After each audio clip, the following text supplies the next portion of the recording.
And then anything after that is a conspiracy theory or whatever. I think the JFK assassination is one of the times where you can say this is a legitimate conspiracy, and it's a conspiracy by literally thinking critically, you know? Yeah.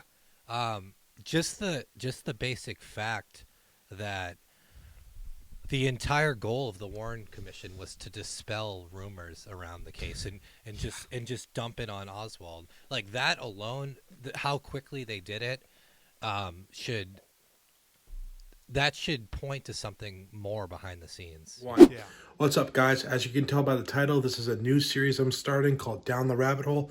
This is a series where I talk conspiracy theories, forbidden history, and other world events where the narrative that we have might not be the actual true narrative that's going on.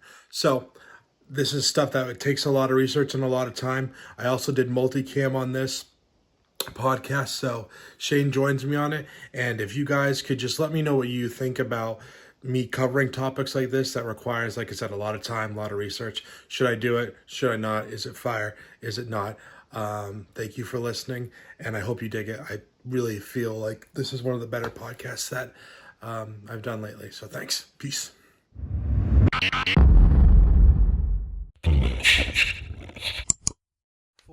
What's up, guys? This is The Last House on the Left. This is where I chop it up with my friends, kill time, and speak what's on my mind. Shane Greska, welcome back, buddy. Thank you, sir. Yeah. Happy to be here. Dude, this is an exciting one, man. This is a super engaging. I've never done a podcast like this that like covers an actual. There's so much history. There's so much, obviously conspiracy, but there's also just the amount of like mind happening in this whole. It's nuts. How much research did you do for this, by the way? Well, I've done a lot of research in the past. Yeah. YouTube videos and whatnot. But this topic is kind of relevant now because Trump released some of the files. Yep. So this whirlwind is starting to come back. People are starting to look more into it. It's just a cool, like, even though a tragic thing happened, it's just a cool piece of history that's what's so sad but so cool. You go down the rabbit hole because there's so much to look into. But yeah, so I'm excited for this for sure. Dude, yeah. And so I'm trying to get to just learn more history. And I think, like I said, a lot of podcasters and influencers that I'm kind of following, Patrick David, guys I've gotten you on, like Julian Dorian, all these other people. I mean, Rogan's been doing it forever too, and journalists before Rogan, but the amount of, there's so many different, once again, narratives, like political things happening behind the scenes. There's Cuba, there's the CIA, there's even the mob. Yeah. So the mob is probably the biggest part of this that I don't know much about. Yeah. But they'll definitely be mentioned as we do this. So yeah, so everyone listening, thanks for tuning in, guys. We're doing multicam. So if you're hearing this means I figured it out and we worked it out, and hopefully I'll be switching over to multicam. Let's pray he figures it out. in the future, So, but before we jump in, Shane, anything else we need to talk about or check in before we start? I know that we're going to be also talking about several presidencies in here. So, yeah, I mean, we can talk about whatever. It doesn't have to be just politics, Like, how you been? Cool. Tell your viewers how you've been. well, it looks like we're not going to be playing golf on Sunday apparently because it's snowing in April. Crappy. Yeah, I'm very upset about it. Did you? I assume you and Scott didn't watch the JFK movie? No, but it is on my list. Cool. Well, it's Oliver Stone, right? Yeah. And once again, and it has what's his name? Oh, it's got a ton of people in it. Gary Oldman plays Oswald. The guy in Yellowstone. Why am I forgetting? Kevin Costner is Jim Garrison. All these other people. Yeah. What a star-studded cast. I'm gonna watch that. Trust me.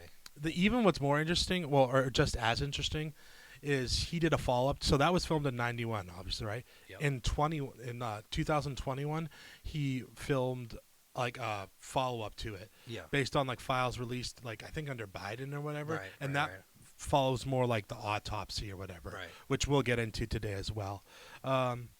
Yeah. So, and with that, Oliver Stone's documentary was one of the first things that kind of got me interested. Guys, obviously, the release of the JFK files has always been something that's been mentioned, along with like, the Epstein list and what else? The 9/11, of course. At some point, I would like to do a 9/11 one, but I want to be respectful and not just be like, it's the Jews. You got to do it on September 11th. Memorial Day, or not Memorial Day, but the memorial of the event. That's why he's on, guys. So let's jump into it. Thanks for coming on again, Shane. Yep. You are, many people consider you a beloved guest. You also are even more a self-proclaimed beloved guest. Yes, so. I am. Yep. All right. I gotta toot my own horn, dude. I bring the I bring the good vibes to the podcast. I'm just kidding. Every guest you've had has been good, and surprisingly I watch most of them, even though Ben does not believe me. No, when I you say like it. you like all the posts, bro. And I give him some criticism. Trust me, I keep him honest. Like He needs someone to do that, but he's doing a great job. It's a good podcast. What are we at? Like 16, 20? Oh, this is this podcast. No, Yeah. this is 20 or 29. Yeah. Okay. Yeah. So he's been in the game for a bit. Yeah, I consider like after Bunker Boys is when I'm like fully like locked in with some of this stuff Okay. regarding the mics and whatever. But yeah, episode I think 20 or 29, depending upon which gets released first. So yeah, adding to me like getting mind blown by this this movie documentary JFK. So I mentioned this to you, but just for people listening who haven't heard about it. So in that movie, it's like it had a lot of controversy when it first came out because a lot of people it embraced and like showed some conspiracy theories that haven't totally been true. But when the director Oliver Stone, he based it on a couple books off of this one guy Roger Stone and one other guy. They're not related whatsoever, just like similar last name or same last name. But anywho, so that was the biggest reason why I wanted to do this. But I also have been I'm trying to get into reading books more because I feel like I'm getting into history like 10 years, 15 years later than I should have. So other books that like really talk about this that I've derived from and gotten research from is this one book that I just got from Barnes & Noble, guys, called, I'll show it to both cameras, is The Devil's Chessboard by David Talbot. And this book does reference like JFK and whatever, but this so the subtitle, The Devil's Chessboard, it says Alan Dulles, the CIA, and the Rise of America's Secret Government. And we're going to be talking a lot about a lot of the spy agencies and the FBI today. So anyways, so books like The Devil's Chessboard by David Talbot, The Man Who Killed Kennedy, Roger Stone.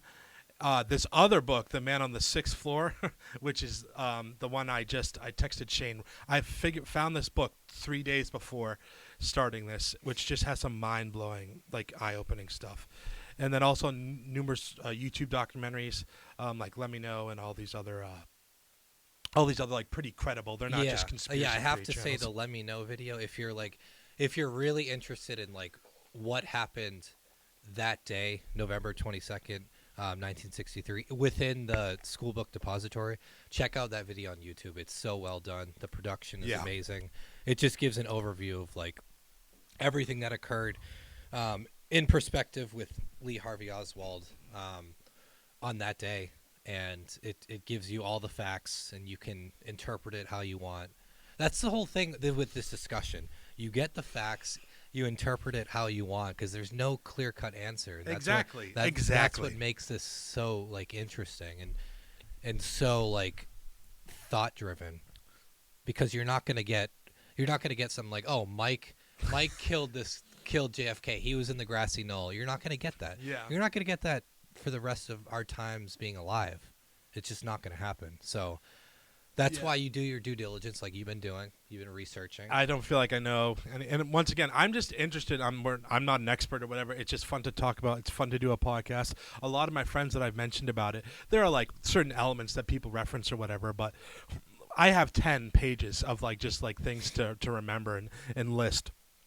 So and try to keep in mind, guys, there are a lot of names here. I'm not gonna just the more important ones. I'll have like I'll throw up a picture just so you can have like a mental image of some of these people. But they're a lot of this is like what's the word, like proxy connections or relationships. Yes. Like this person knows this person who knows this person. Right. Sometimes it's like even like four people. Yeah, down the line. And some of this stuff with a couple of the presidents too, it's like holy cow. Yeah. One last thing too, I wanted to mention this, Shane. Please give me your own feedback as well. I think with the Warren Commission was the first That was the group of people that said, "Hey, Oswald is the lone shooter," right? And then anything after that is a conspiracy theory or whatever. I think the JFK assassination is one of the times where you can say this is a legitimate conspiracy, and it's a conspiracy by literally thinking critically. You know? Yeah.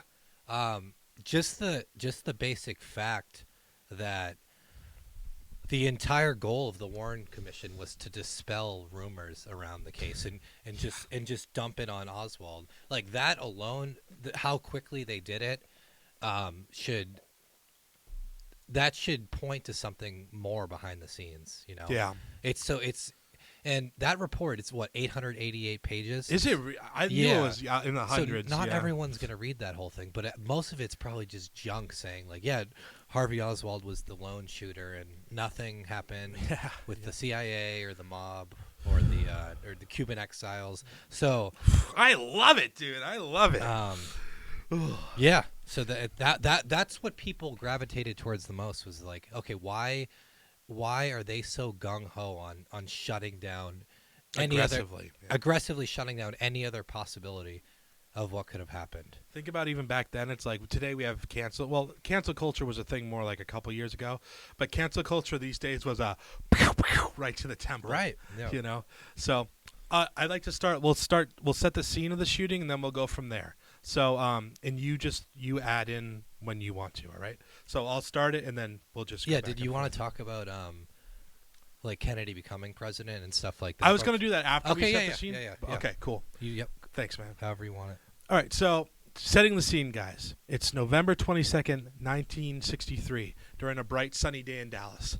President Kennedy and his wife, Jackie, so they land in Dallas Love Field by Air Force One at 11:40 a.m.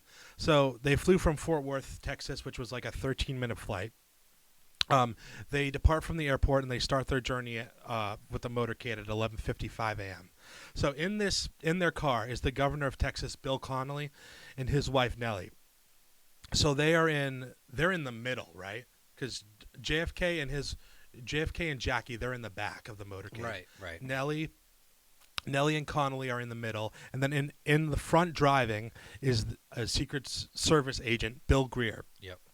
And Special Agent Roy Kellerman as well. So Johnson and his wife rode in another convertible with another senator. So they were in another car. So the route was 10 miles, where they traveled southeast on Main Street through downtown Dallas, where they would take a right onto Houston for a block and then a left onto Elm, which went through Dealey Plaza. Before reaching their destination, which was they were going to like a luncheon at the some Dealey big Plaza, event center, right? Yeah, some big event center. Okay, Whatever. So as the motorcade runs rounded around the corner from Houston onto Dealey Plaza at 12:30. This is according to the Warden Commission. 3 shots, we'll get to that later, ring out. The first missing the limo. The first missing the limo and hitting the curb. This is where a bystander, James Tague, got like hit by by the stray bullet once it ricocheted off the curb. Magic bullet. Yeah. Right. Okay. You're right. Sorry. All right. My bad. I'm getting my facts confused already. So the second bullet goes and hits JFK. The second hits JFK and Connolly, and the third hits the president in the head as they pass the grassy knoll. Once again, we'll get to the more technicalities of all this stuff later. So to this day, where JFK gets where he was killed, there's a X in the pavement. Yeah. Isn't that crazy and creepy? And that's the most fascinating part of the whole scene. It's pretty boring from what I hear. Yeah. Even though it's like a complete history going there, it's like there's an X and that's all you get. You can look at the school book depository, but it's kind of underwhelming, dude. Yeah. Like they should put like a memorial statue of JFK there or something. Does he have a statue? I don't think so. He must. Really? I don't think so, no. Yeah, because there's a museum If he does, it would be in on the 6th floor, Massachusetts. right? Yes. Yeah. Yes. Okay, so I'm almost done. So he gets shot. So then Kennedy arrives at the Parkland Memorial Hospital at 12:38 p.m. and is pronounced dead at 1 p.m. And then, and so that's that. So that's the situation of him just getting killed. So, man. So do you want to go look at the Zapruder film? first, and then we can go and backtrack to the history of Dallas and the Kennedys. Or you know what? Let's just go back to John Kennedy, and I'll hand it over to you. Okay, so are you talking about in terms of him becoming president? Let's just start with young JFK, like a baby, his family getting born. Okay, so yeah, young JFK, he comes obviously from a pretty wealthy family from Massachusetts, a pretty strict family, and it makes sense because so many of them were successful. Like his brother Robert Kennedy was Attorney General, another brother was senator, right? Yeah. And then think of even just the offspring of RFK Jr., what he's doing now. So it's just a tight-knit family, wealthy, beloved. Really like America's like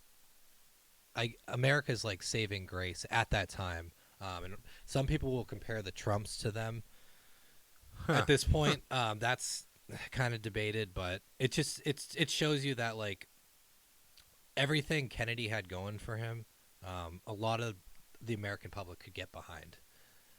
And that's never the case with presidents. Like besides besides Lincoln, obviously, and like George Washington, who was the first president, you don't really see that. So I thought that was, very interesting. I thought he had an amazing trajectory if he kept going as president and didn't get shot in the head. But things happen. Yeah. So, yeah, absolutely, man. So once again, too, he was born in 1917. I basically think, correct me if I'm wrong, aren't the Kennedys known as like America's royal family? Yes, that's what I was saying. I was comparing them to yeah. Because it's like, oh, the Kennedys, and I have this crazy. I'll get to this list actually in a second. But so John Kennedy was the second oldest, right? Right. Who was the oldest? Was it Jack? Or am I not getting that right?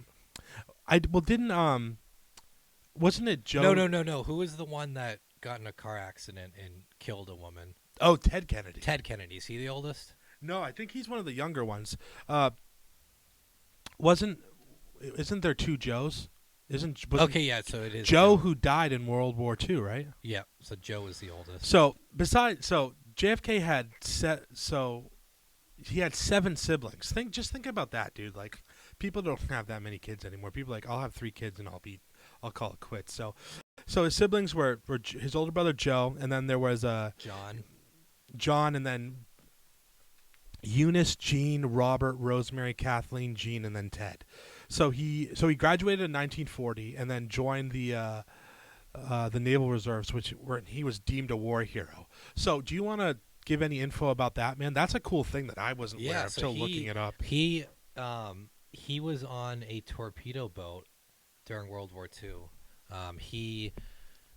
He initially didn't get admitted into the Army because he had back problems and all this stuff, so they wouldn't let him in. But his dad put in a good word with like some of the leaders. So, and that's the thing with JFK. Like he wanted to fight. He didn't want to just be behind while America was involved in this great world war at the time. And that was the case with a lot of young Americans. But he got on a torpedo bomber. And he was actually involved in some of I think it was the Pacific Theater fights. Wow. And he did some good stuff there. I think he sank a few, maybe Japanese. That's fire, dude. So so when his boat got struck, he went and saved like a ton of people, didn't he? Right. I think there was one specific guy that he had to swim half a mile to shore of I don't know if it was an island or another. It must have been an island, but like a really heroic guy. I think when I said he graduated in 1940, he graduated from Harvard, by the way. I don't think I said that earlier. Makes sense. After the war, I guess he dabbled in journalism for a very brief time, and then he joined Massachusetts 11th District in the House of Representatives from 47 to 53. Yep. Then the Senate, right? Yeah. So I was wondering if you could give some more info on this. So he was a wicked strong advocate for civil rights and very outspoken against racism as his brother, and he was the 35th president. Yeah. So he very unlikely for that time. He was standing up for civil rights. And there's actually a funny story when Um, Martin Luther King Jr. got arrested in somewhere in the South, I forget, but he basically made a phone call um, to his brother Robert Kennedy, and they got MLK released. And so after that, Martin Luther King, like, he got like that crowd behind him to say, "Hey, let's go vote for Kennedy because Yeah. he's doing these things for civil rights that is like unheard of at that time." Well, I mean, not unheard of, but you just know like racism back then. It was still prevalent, especially in the South, and it was a terrible thing with segregation and all that. Um, and his vice president, um, Lyndon B. Johnson, even though he did support some civil rights bills at first, he wouldn't have done that stuff if he was in the shoes of Kennedy at that time. How did he become his vice president, by the way? Do you know how that came about? I don't. I know that he Lyndon B. Johnson was from Texas, and Texas was like a key, I'm pretty sure, key battleground state to win votes. So maybe Kennedy picked him for that reason. Because because if you think about it, before Kennedy, you had Eisenhower, very good president. Before Eisenhower, you had Truman, very good president, and then before that, you had FDR, who like got us through World War II. So like, how do you bring this new image to the American people, especially when that's a time when we were in the midst of the Cold War with the Soviet Union, which is like a terrible threat at the time. So I feel like Kennedy did everything he needed to gain support, but also like keep his image pretty straightforward with the American people. I don't know if you have any thoughts on that, but No, I totally agree. I wanted to, yes and amen to all that. I also wanted to really backtrack a really quick side tangent. I was listening to a podcast on the life of J. Edgar Hoover. Jeez, what an interesting guy. Shout out to, I wonder if I'll have to bleep this out, but I wonder if my going to listen because I don't want to speak badly about the FBI.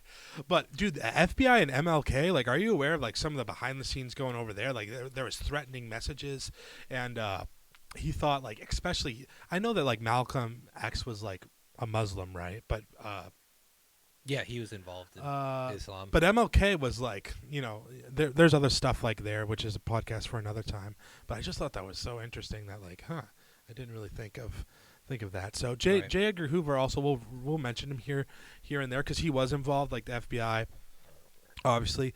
But there's a lot to talk about, specifically the CIA and the Warren Commission, etc. So last thing on the Kennedys before. Actually, there's like two more things. So Shane, I wanted to pull this up just so you know. You mentioned this earlier. So this is a timeline, Shane, or of different. I don't know if we'll see this on camera, guys, so I'll just describe it. But these are all the different Kennedys that have been killed. So I'll just go through a couple of them.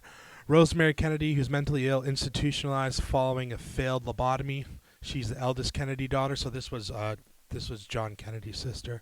Then Joseph Kennedy, as we mentioned, he died in World War II in a plane crash. Kathleen Kennedy dies in a plane crash in France at age 28. Her husband, Robert Cavendish, dies in World War II. Patrick Kennedy, the second son of President Kennedy, and his wife Jacqueline, dies August 7th, 2 days after he was born, almost 6 weeks premature. Sheesh. Senator Edward Kennedy, which is Ted Kennedy, he's the one that dies. Also, or the youngest Kennedy. Sorry, I got ahead of myself. Senator Edward Kennedy, in 1964, the youngest Kennedy child, escapes death in a plane crash that claims an aide, Edward Moss. RFK then is assassinated June 5th in Los Angeles. Maybe we'll have to do a separate podcast on just that. This 42-year-old had just won California. This is the one I was talking about. Yep. Edward Kennedy. He drove off a bridge. Yeah, I was getting those two confused. He was wasted. He was super drunk. And he got away with it too, basically, right? And his passenger died. His aide. Yeah. So that's that's like the well, here's this. This is, Dad said that this girl, Mary Jo Kopechny, was like a side mistress. Oh yeah, a side piece. Yeah, I guess that was pretty very socially. Senior or junior? Very socially. Senior or junior? Senior. Senior. Okay. And that JFK was the guy that like got all the girls and was like sleeping and banging around in high school. All of Also, them. an interesting thing too that I heard another podcast on the Kennedy family is that when they were younger, like whenever like family like dinner, they were like super strict family, and like the word grooming wouldn't be the right word, but Joe Kennedy, their father, was apparently he was known as being a bootlegger to the mob too. That's another side thing, not allegedly, of course, but he was setting up all his kids to be like future politicians. So at the table, Oh yeah, absolutely. they would like it would be like it would be highly encouraged that they talk about like the economy and politics and or war or all this stuff. And his kids all spoke several languages like English, Spanish, and French, maybe a little bit of Italian. Yeah, no, they but were at least a smart those first bunch. three. Smart bunch for sure. Just a couple more people on the end. So William Kennedy Smith. Oh, it's okay. Patrick Kennedy, Michael the Kennedy. teenage son of undergoes treatment for cocaine addiction, and then funny enough, RFK Jr. You know he had his problem with drugs. And What was his thing? Heroin? all of it. I'm pretty sure, like LSD, heroin, Yeah. because he was like he got involved in that stuff because sometimes that like strict upbringing can make you want to rebel. So he Makes he sense, was I he guess. was doing all that stuff, and he went to a couple rehabs like out in Montana, but he's good now, obviously. Okay. So jumping back real quick, you mentioned Eisenhower. So he was the predecessor to Kennedy. Yep. So 53 to 61. So you told me like, hey Ben, try to do a little bit of research into the 50s and 60s because I wasn't aware Yeah. of a lot of it because I just terrible memory and all this stuff. So what I kept seeing in some of this research is that like America was trying to like change itself coming out of World War II. Right. Like we mentioned, civil rights and whatnot. TV also became popular in the 60s as well. You might have some thoughts on this too, but with TV being accessible, like people actually could see images of war and Right, whatnot going right. on. Yeah. You know, I saw some stat like before 1960, like less than 5% of Americans had TVs, and then in like 1962 or something, it jumped to like 80%. Or Wow. yeah, so it began. I don't know if that's Who invented the TV, by the way? I have no I clue. don't know, some smart guy, but I don't know if that figure is exactly accurate, but I know it's something like that, and. Yeah, so that, like you said, that sparked like a new era for America, especially with the debates, with Kennedy, you know, being the first person to have televised debates with Richard Nixon. Yeah. So that brought a lot of popularity to him at the time. Yeah, it was Philo Farnsworth, I guess, guys, that like was the inventor of TV. Apparently, just to get my facts straight. Also, with TV being a big thing in the '60s, like people were starting to see I guess not people, but there was an underlying like what's the word, dichotomy, where America like wanted the world to view them in a specific way, but at the same time. There are all these glaring mistreatment of their own peoples and minorities and all this stuff. Yeah. You know? So just like super, super interesting stuff. Continuing on, so current activists also believe they held a lot of power and they were able to change the current state of affairs in the U.S. So basically, obviously I was reading straight off of the document right there, but essentially, like there was power in the people like protesting and doing all this stuff. Yeah. Once again, to add to that, and then there was also like basically the Cold War. When did the Cold War start? Was it like literally directly after? It heated up more so in the 1950s, but directly after World War II, you could feel dude. You think about it, the Soviets coming into World War II and winning that Eastern Front, basically, they didn't win that war on their own, but they basically did. You know, they took Berlin, they won at Stalingrad, like they were a threat. Yeah. We'll have to bleep that was the whole thing where Herbert or J. Edgar Hoover had a hard on for communism. Yeah. That's why like when I was listening to all this thing regarding MLK, I'm like, dude, this guy was like, you're a communist threat. It's like, dude, He was abusing his power like crazy. Yeah, man. so Like, the super interesting dude. Though. the big thing with that was there was this call for Americans to like come together because of the invisible threat of communism and the secret societies that could bring their society down, the free society of America. Yeah. So you got to come together as a country. Yeah, and in this coming together, dude, too, like music and art became like a big thing too, right? Like yeah. they had like the I guess there was this thing called the desegregation of art, like jazz music, and it just was like a catalyst among young people for like social consciousness. So at this time too, people were also like protesting, like they wanted like higher minimum wage, and or sorry, specifically like minorities wanted higher minimum wage, especially black people. Like they wanted to end discrimination employment, like the Civil Rights Act. And so thank you for making this beautiful segue, man. You just said JFK and the secret society. So right now we're going to play a speech. It's a little bit long. It's 5 minutes, so we'll see how much of it we're going to play. But this is where John F. Kennedy, and this is going to tie into the assassination, like bread and butter. So I'll blow this up right here, and then we'll just see whenever we want to cut it, and we'll just go from there. Here we go.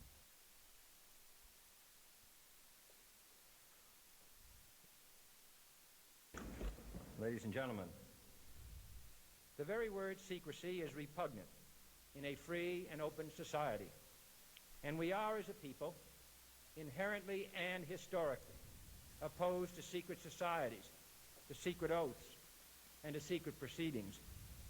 We decided long ago that the dangers of excessive and unwarranted concealment of pertinent facts far outweighed the dangers which are cited to justify it. Even today, there is little value in opposing the threat of a closed society by imitating its arbitrary restrictions. Even today, there is little value in ensuring the survival of our nation if our traditions do not survive with it. And there is very grave danger that an announced need for increased security will be seized upon by those anxious to expand its meaning to the very limits of official censorship and concealment of our nation if our traditions do not survive with it. And there is very grave danger that an announced need for increased security will be seized upon by those anxious to expand its meaning to the very limits of official censorship and concealment. That I do not intend to permit to the extent that it's in my control. And no official of my administration, whether his rank is high or low, civilian or military, should interpret my words here tonight as an excuse to censor the news, to stifle dissent, to cover up our mistakes, or to withhold from the press and the public the facts they deserve to know. For we are opposed around the world by a monolithic and ruthless conspiracy that relies primarily on covert means for expanding Do you want to keep its sphere going? of influence. I think we get the general instead of general invasion. gist of what he's trying to say. Isn't that crazy? He's talking about What are your thoughts on it? It's interesting because he's like More than interesting, yeah.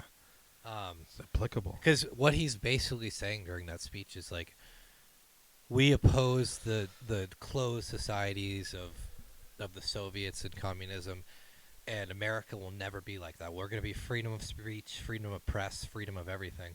But do you notice how he starts with the but?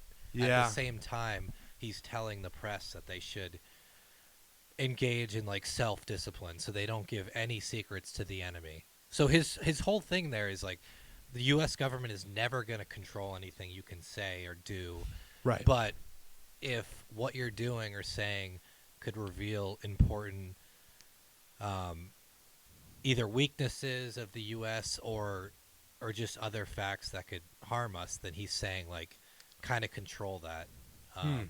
What's your thoughts on it? No, I think you said that beautifully. So when I think of secret societies and whatnot, I know it's like, oh, Ben, you're immediately jumping down the rabbit hole in this one. But I think at this point he's like in relation to the mob. Okay. And Yeah. I guess like so much of like I need to do more research on it, but so many of these guys like Sam Giancana, Santo Trafficante, uh, um, not even like Al Who's the Pona. Guatemala guy?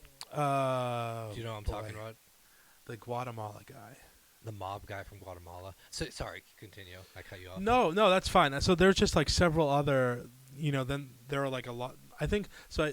Sam Giancana was from like Chicago, but then there's like the Frank Costello, all those people, Costello, man. yeah. Like apparently, like they are a huge part of America's history. And as I mentioned, I've said this on the last couple podcasts. Like, I'm like, I just watched The Godfather, and I'm like, dude, I hate their accents, like the Italian, like, oh, arrivederci, amici. Like, it's just like I don't know. It's obnoxious.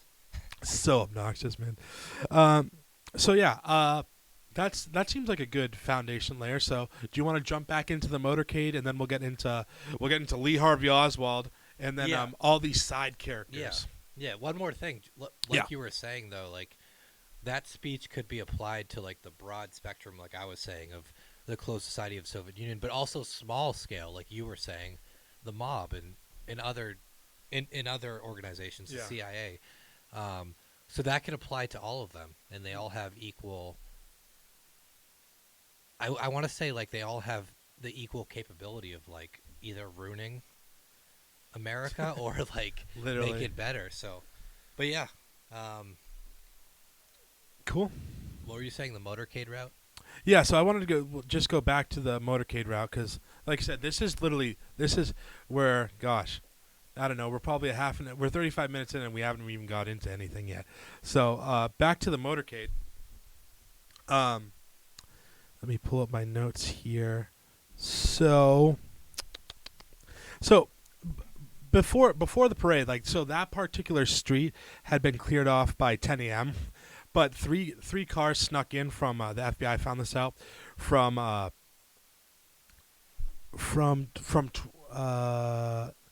sorry, but I can't read my notes. But three cars snuck in from before 12, basically. So the last car came in like 7 to 10 minutes. So these cars come in and they're like suspiciously driving around slowly or whatever. This last car, someone's driving in, and the last person looks like they're talking to something in their hand, like a radio or whatever. Oh, no way. Yes. I didn't know that. Yeah, so you'll see a lot of stuff through the JFK movie. So for some reason they weren't checked by the police, and the motorcade took an unusual turn and slowed down to 10 miles an hour when it was like going around the curve. So standard procedure for this, like you'll see this, and I'm getting this. This is not like Ben speaking, but there's when the president's going around this whole. Apparently, I could have done a little bit more research on this. Specifically, Dealey Plaza, I don't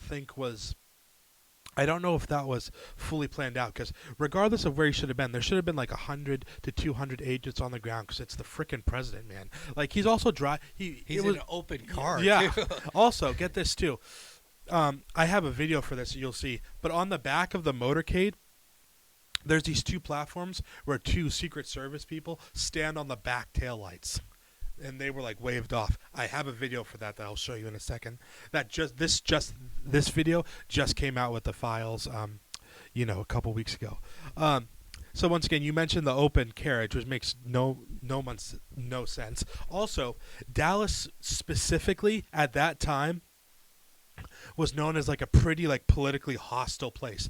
Adlai Stevenson, who was an ambassador to the UN, was spit upon and assaulted when he was in the area. Also, I mentioned this guy Santo Trafficante. So he was the mafia boss in Dallas, and he said like if Kennedy comes into Dallas, like he would regret coming here or whatever. He said like those exact words too. Yeah, seriously. Also, get this, Governor Connolly was against like this route. He's like, why are we doing like? So he's like, let's just go from point A to point B to the luncheon place. And JFK's like, no, I got to see the people. Another interesting thing about JFK, once him being a straight up dude, he's like, I want the people to see me. Like he was known for breaking security protocol just to go like speak to the average American. Yeah, that was his whole mantra, dude. Yeah, and once again, he wanted to be seen by the people. But even get this, man, like while while all this is happening and whatnot, the building, nobody has searched these buildings, the book depository, and then those two other. I'll throw in a picture. The Dal Tex building, Yeah, which is nobody searched those directly buildings. adjacent from the school book depository, and no one even thought to look in there for anything. It's nuts, Like, man. yeah, the whole scene, you set the scene, even the motorcade route changing last minute.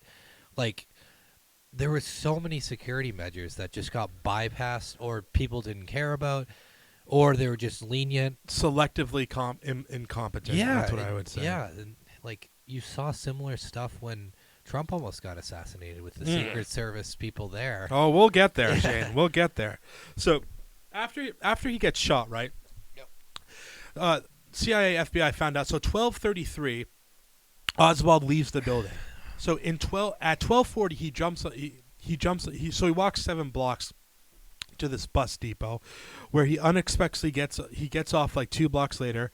So he gets home to his own house at 1 p.m., where his housekeeper was interviewed and mentioned how he was walking fast into his room. At 1:12, he leaves his room and goes out on a walk. And he takes at this point we don't know this, but he takes a revolver with him. A cop, J.D. Trippett, is like patrolling the area and sees him, and he like matches the profile or whatever. So the cop is like being nice to him. He's like, "Hey man, we just have to like check people," and so they get into exchange where Oswald's being like starting to be suspicious and acting weird.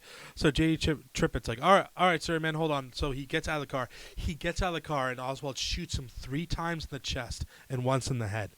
So and then, at this time, while he's doing this, the police are doing a roll call of all the employees on the book depository. Yeah. Also, I forgot to mention this. So when Oswald comes down or whatever, there was originally the superintendent of the building. His name was something Truly, basically the boss of the book depository. He's bringing in cops because cops immediately like go into like the surrounding areas like this or whatever as soon as the shooting happens. So when, so they actually he's walking into the superintendent brings a couple cops into the building, and Oswald is seen there like in the lunchroom just having a Coke. Yeah, on a different floor. Yeah, he's just chilling out. And like it seems like to go up and down those floors in the back days, like Oswald didn't seem out of breath. He didn't seem shaky. Well, he was an in shape guy. And people got to give him credit. He was intelligent for like. I don't think he was dumb. Yeah, for like the average guy.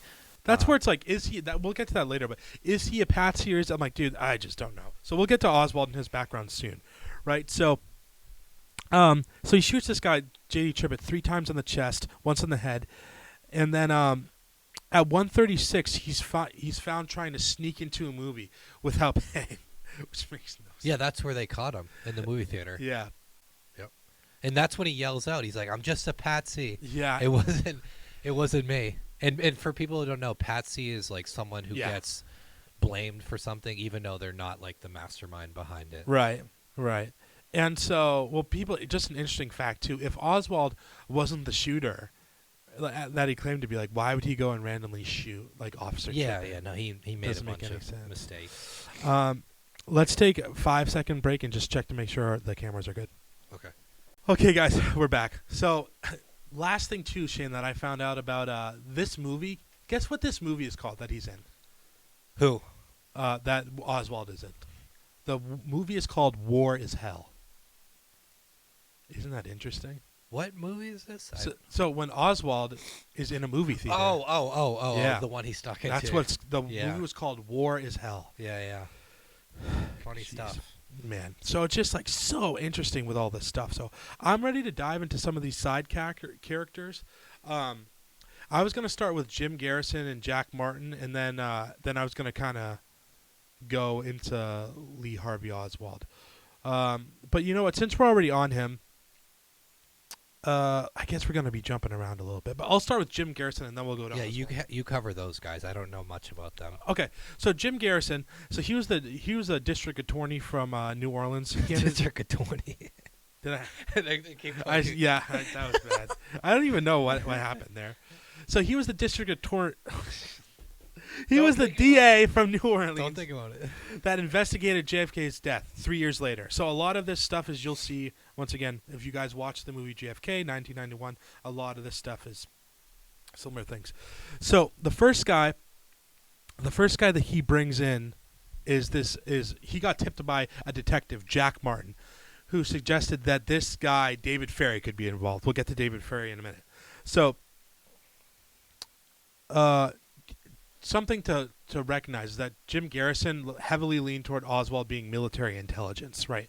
You're obviously aware of that. So Garrison thought Oswald's protests were awfully misplaced. Okay, I guess I'm getting ahead of myself. So yeah, so basically the first person that comes to Jim Garrison is this guy, Jack Martin. So Jack Martin, he was a detective who gave the tip of David Ferry once again to Garrison.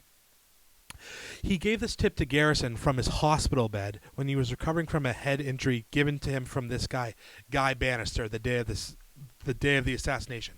Guy Bannister was, and once again, this is when it's going to start to get all crazy, guys. So bear with us as we get going. So Guy Bannister and Jack Martin worked together. They were both PIs. There's actually, Guy Bannister had ties to the FBI. He also had ties to Operation Mongoose. We'll get there in a second. So, and Shane, please keep asking questions and keep me on track because there's so many different things here. So when he was approached by Garrison after the shooting investigation began, he was unclear about certain aspects of his relationship with this guy Bannister. So basically, the Garrison wants to know is like, how did you know this about this tip about this guy David Ferry, which I'll get to. So Jack Martin was accused of going through this guy Guy Bannister's secret like files or whatever at their private investigating place. The day of the assassination, Guy Bannister and Jack Martin, who have been friends for 10 years, they're at a bar and they're seeing this happening. Jack Martin is like, holy cow, I can't believe this happened. And this guy Bannister's like, yeah, this guy Kennedy and whatever, and like super. And so they're walking back home and Jack Martin's like, why are you celebrating this? This is insane. So then they get back and they start arguing. And then Guy Bannister is like, so basically, as I'm implying, Guy Bannister was kind of involved in some of this. So Guy Bannister is like, oh, you're not with you're like pro Kennedy or whatever. Like you're like, you should be, why are you supportive of Kennedy? Because they were both kind of aware of the Cuban exiles being trained in America and whatever. So this guy, once again, jumping over now to this guy, David Ferry, the first one that Jim Garrison interviews. So he was the possible getaway pilot for Oswald. So this guy, David Ferry, he worked in the Civil Air Patrol with Oswald. So are you keeping track of some of this? Yeah. Okay, cool. Because like I said, it's a lot. So we're gonna keep getting there. So Oswald served in his Air Patrol unit. David Ferry denies it when he's interviewed the first time Garrison brings him in. So they ask this guy David Ferry, so what did you do the day of assassination? So he drove from Houston to Dallas the day of the assassination, and he claimed that he was going ice skating. So something to know about that day, which ice skating I don't know why ice skating in Dallas was a thing. Maybe like inside or whatever. So there was a violent thunderstorms and weather this day, the day. This is the day before the assassination happens, right? So Saturday, November 22nd. What day was that of the week? Do you know? Could you look that up for a second? November what? No, the day of the shooting. What day of the week was that? 1963.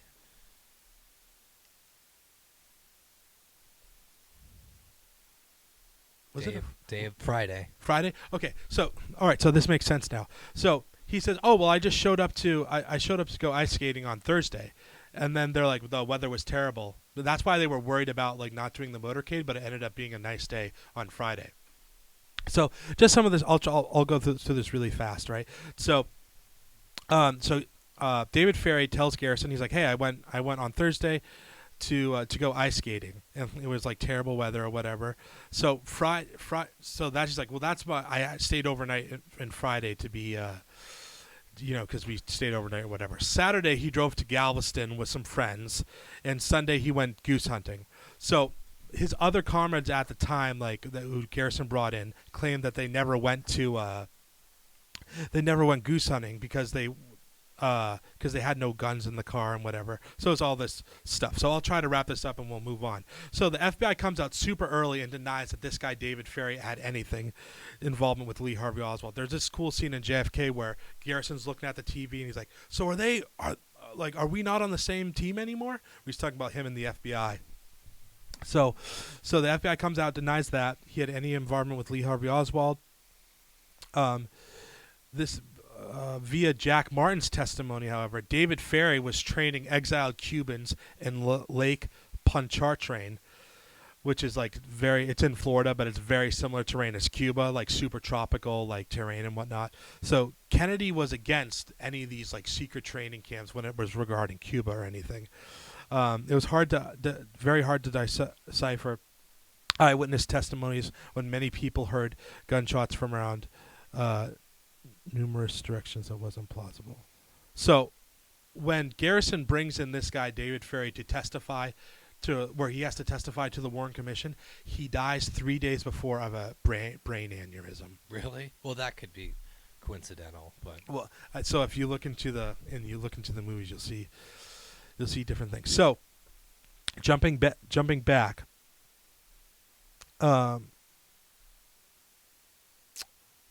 So Jim Garrison, like I said, who was the DA that investigated all this, he also at this time when he was looking into David Ferry, he looked into this guy Guy Bannister because of how like he like beat the brakes off of Jack Martin, like broke like a bone in his face, like knocked him out. But like I said, put him in the hospital. And he's like, "Who is this guy?" So as he was looking into him, he found out that this guy Bannister had ties to the CIA, and that one interesting thing is that the last thing, and I'll let you talk. So maybe you could give some context to this. Do you want to speak about Lee Harvey Oswald and his pro-Castro beliefs? Yeah, well, to start off, Lee Harvey Oswald is probably one of the most interesting 24-year-olds to ever live. Like his background is so diverse and weird and funky. So he was in the Marine Corps. He was in that for a while, and despite claims that he was like an expert marksman, he was pretty good, but he was not an expert. So, but he did have that experience. So he was in the Marine Corps, and interesting enough, 6 months before he was going to get a regular discharge from the Army, he got a hardship discharge. Yep. So that can make you... Wasn't the discharge because of his mother, though? Like, he lied about, he's like, "Oh, I have to take care of my mother," and that's when he went to Russia. Yeah, right? but his hardship discharge, there was 100% manual intervention by someone above. So why did he get discharged? Did he get discharged to be recruited into intelligence? I don't know. I'll leave that question out there. Okay, so he left the Marines. He went to Russia. And the interesting thing, when he went to Russia, he was over there, like, talking with officials. He's like, "I'll give you insider information on the U.S." He learned Russian pretty quickly. He was fluent in Russian, basically. Well, he was taught. Yeah, he was. I was sorry to interrupt. He learned Russian like 3 months before he defected. Yeah, right? but that's a short time to learn Russian. So I bet absolutely he honed his skills when he actually got to Russia. But he so he was telling officials, like, "I'll give you insider information on I guess at the time the U-2 planes that America had." He's like, "I'll tell you stuff about that," even though he probably didn't know a lick about it. But that was his willingness to like defect to Soviet communism and give up on America. Yeah, and when he was over, so really quickly, so when he was working for, could you give the timeline a little bit? Like I said, I should have started with Oswald, and then it makes all these other connections make so much more sense. But like how, because there was a base in Japan that was like a secret covert base. That's where they would fly over Russia, right? Right. Yeah. Right. Um, no, but the main thing, he wasn't in the Soviet Union for a long time. He was only in there for like 2.5 years. Yeah. He met his wife there, who's a Russian woman, Marina. Mm. They moved back to America. They moved to New Orleans, and this is where his Cuban connections come into play. So he joined something called Fair Play for Cuba, Right. and that was basically a grassroots movement to support the Cuban Revolution with Fidel Castro overthrowing Batista. So that was a movement set up to support the revolution, specifically in the U.S.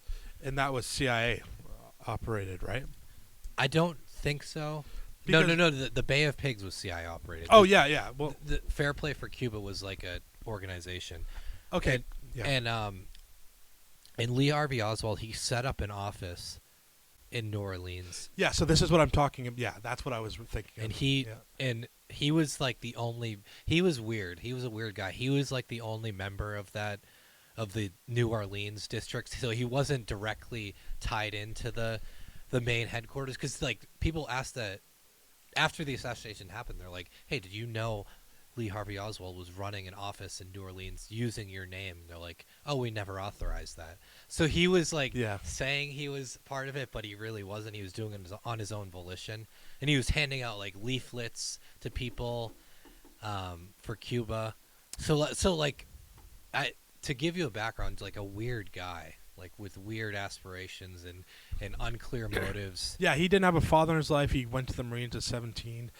So this is what I was trying to say. Bringing up that Guy Bannister, he worked out of the same building. Like it was like a huge building The or office whatever. in Harvey would So in visit that him. part of that building, that's where this is once again David Ferry, Bannister, Oswald. Oswald had a crazy ton of connections, but that's where that was one of the places where they were moving Cuban exiles down to, I think it was Florida and then to Cuba. So just absolutely insane, man. So interesting thing too. So there was this one point where Oswald he was handing out hold on a sec.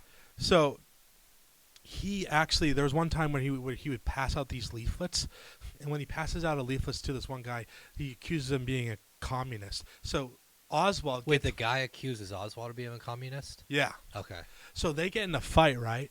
And so Oswald gets thrown in jail overnight. While he's in jail overnight, he gets visited by this one guy named John Quigley, who's an FBI agent.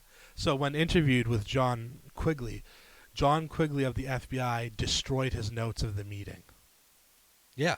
Do you know the whole thing with Oswald? His military file has been tampered with. Yo, absolutely. Someone was rigging his file.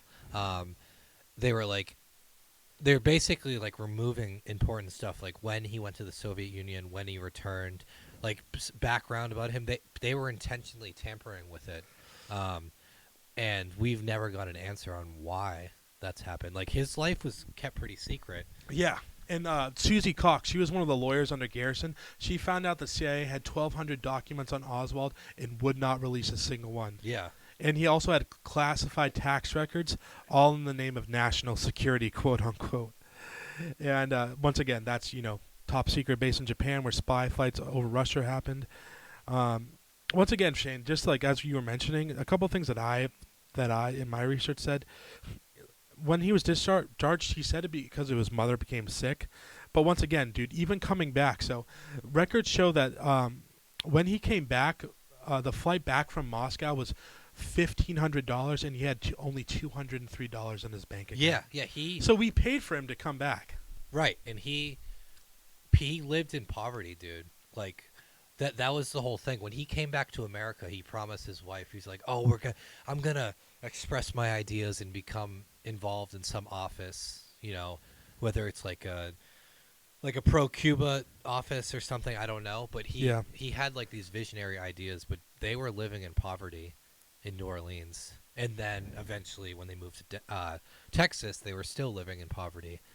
and he would always promise that they'd get out of it. And they had, as you know, they had marriage problems, and Oswald and Marina. Oswald and Marina, and Yeah, and dude, it's just like we paid for his flight back. We gave him a passport, and it's like he doesn't get charged with anything, like Right. being in Russia for all that time. It's like, so what do you think he was doing there? Do you think he was selling secrets? Like, what do I think he was doing in Russia? Yeah. I think he was. Also, do you know that his apartment? Really, sorry to cut you off. His apartment in Russia was like super nice. It was like it had a balcony. It was like considered high end. And I think, where did he stay? Minsk. Yeah, in Minsk. He was banging all these like women. Was he really? Yeah, he was. How do you know? Yeah, Really? the documentaries, a lot of documentaries and research. He was banging the Russian woman? Yeah. I mean, dude, how did he? So the reason why Marina was, so he met Marina at like a union ball or whatever, Yeah. and she thought she was Russian because how fluently he spoke it. Right. Yeah, yeah. He no, his whole when he went over to Russia, his whole thing was like, I'm a communist and I'm a worker. Let me become a citizen.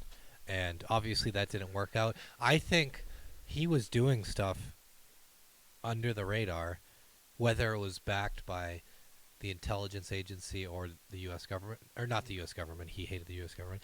Whether it was backed by some organization, I think he was like either trying to make allies with some of the Soviets, Yeah.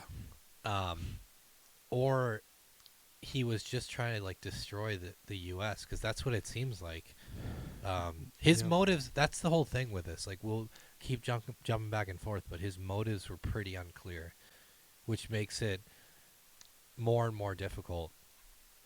Yeah. So but obviously he loved Russia. He loved the society, the communist living. Like every worker gets their due. Like he Yeah. likes that philosophy, so that intrigued him. Sup, guys? That's the end of part 1. Part 2 will be linked above. See ya.